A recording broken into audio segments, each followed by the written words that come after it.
Americans are afraid of Korean and more broadly East Asian culture. So in 1982, this pretty good movie, science fiction movie, pretty classic science fiction movie came out, and it's called Blade Runner. It's got Harrison Ford. It's a good movie. I suggest you watch it.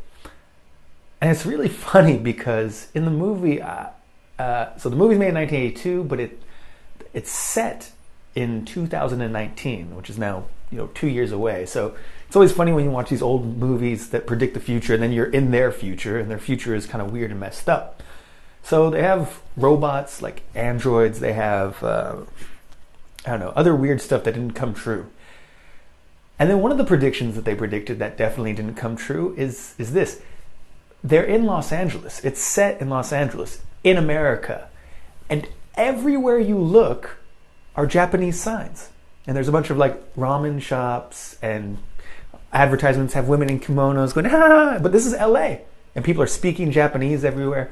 And even the protagonist, Harrison Ford, he goes up to a little street ramen shop and he starts eating, and he orders ramen in Japanese. So this is America, and they thought everyone was going to be speaking Japanese in 35 years, right? Why did they think that? Well, I'll tell you. We were so afraid in the 70s and 80s, especially, we were so afraid that Japan was going to kind of take over. Their economy was on such a rush. They were growing so fast that we thought, oh my God, in 1982, Americans thought, okay, we're the number one economy now, but we're going to lose to Japan. We saw Japan, and it scared the shit out of us. And what we were afraid of was the Japanese culture. And the Japanese culture, and I think it's also part of Korean culture, and I assume Taiwanese culture, and I think Chinese culture, is work super fucking hard. Work super fucking hard. Don't worry about your family.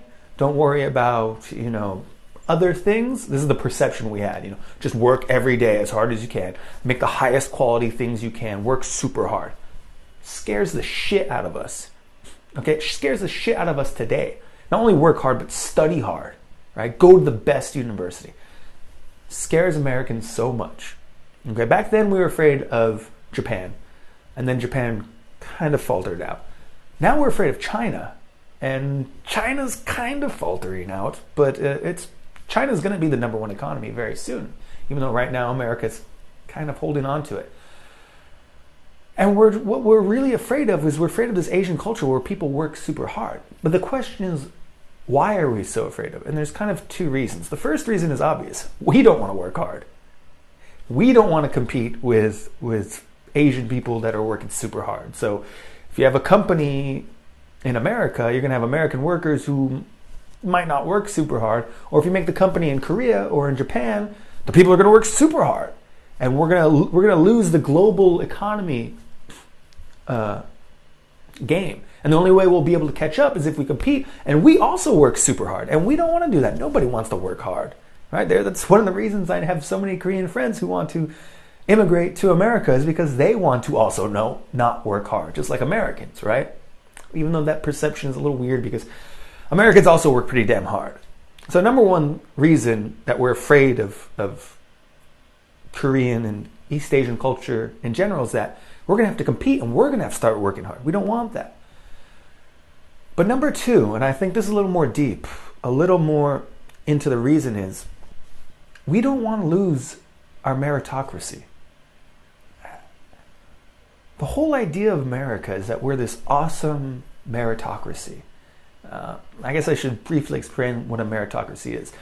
The idea that if you work hard, you can get anything you want. If you work very little, you'll get little. If you work very hard, you'll get a lot.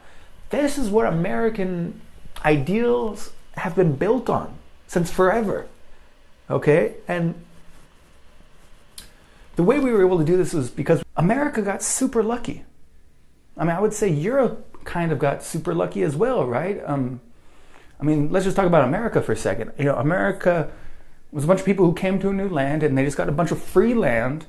The only people to fight them for the land were people there were less of them. I'm talking about the Native Americans. There were less of them, and we, in our American minds, could kill them without caring. right? We had no moral problem with that. We kind of said they were not real people, and we're helping them, teach them Christianity and all this stuff. So it was people you were able to free to kill and take their land. So there's just a bunch of free land for us. Free resources everywhere. So we got super lucky that way. And then World War II came along, and it basically wiped out Europe, and the biggest country left was America. So America has gotten super lucky. And because of this, we were able to make one of the greatest meritocracies the world has ever seen. If you work super hard, you could go to a good university. If you go to a good university and get a good job, and you can be very successful, right? I would think even right now, if you're like a 10-year-old in America and you want to go to a top 50 university, maybe not Harvard, maybe not Caltech, maybe not the top universities, but if you want to go to a very damn good university and you want to become a medical doctor, you can do it. Even if you're poor, it would be a lot harder, but even if you're poor, even if you're not super smart, kind of, because we have a system that's made that says if you work super hard, you get what you want. In my opinion, this doesn't exist in Korea. Okay, let's make a comparison. If you're a 10-year-old right now in Korea, and you say to yourself, my dream is to go to, I said top 50 universities for America. So to scale that, let's say SKY, Seoulde, Yonsei, Korea대, include some other ones that I don't know that are up there, right? If your dream is to do that and you're 10 and your dream is to go to one of those universities and become a doctor, I'm not sure you can. You have to be, number one, super smart, right? Because you have to be smart. In America, you have to be pretty smart, but not super smart. I think in Korea, you have to be very smart. Not just smart, you have to have this skill, which is being awesome at passing standard tests like Sunan. And then you also have to, work super hard. And the thing is, because in Korea, the competition is so tough, everyone's working super hard. And everyone's trying to be a doctor. And everyone's trying to go to SKY. So not everyone can do that. So you can't get there because there's too many people trying to do that. In America, we have a lot of people trying to go to top 50 universities and trying to be doctors and stuff. But it's not everyone.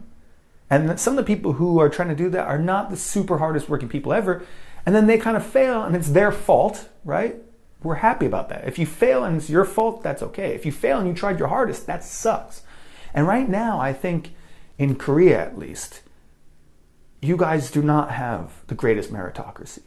I think if you try really hard, you cannot necessarily reach your dreams.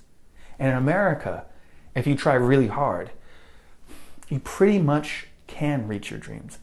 And that's why we're so fucking scared of Korean culture and East Asian culture, because it's going to spread because you guys work so hard that we have to also work so hard.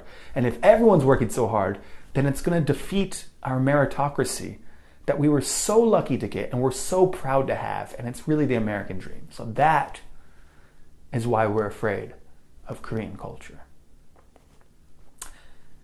If you like this video, give it a thumbs up. If you hate the video, give it a big fat thumbs down. Beep, boop. If you like me, subscribe. If you hate me, you should probably subscribe. Keep the comments coming. I try to read them and try to put them together. I want to make some kind of response videos at some time, like responding to all the comments that I get, because there's a lot of good points in them. Follow me on Instagram. I don't do anything, but hey, what the hell, why not? Follow me on Facebook, my Facebook page, and yeah, have a good day.